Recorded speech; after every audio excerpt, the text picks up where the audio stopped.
The knot that we're going to see today is the rolling hitch. A rolling hitch is a knot that we use to pull a line with another line, so we can transfer the tension from one line to the other and manipulate as we like the line under tension. So what we do, let's say that this line is under tension and I need to transfer the tension to that line.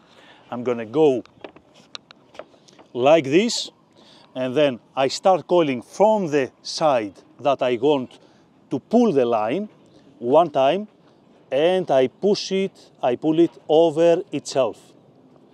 One time, second time, like that, and then I go to the other side of the line and I pass it under itself.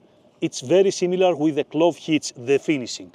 And then I have this result, so when I pull that side, the line itself, it creates a pressure to the red line, so I can pull it that direction. And when I want to forward it even further more, I do this, and then I can pull again from that to that direction.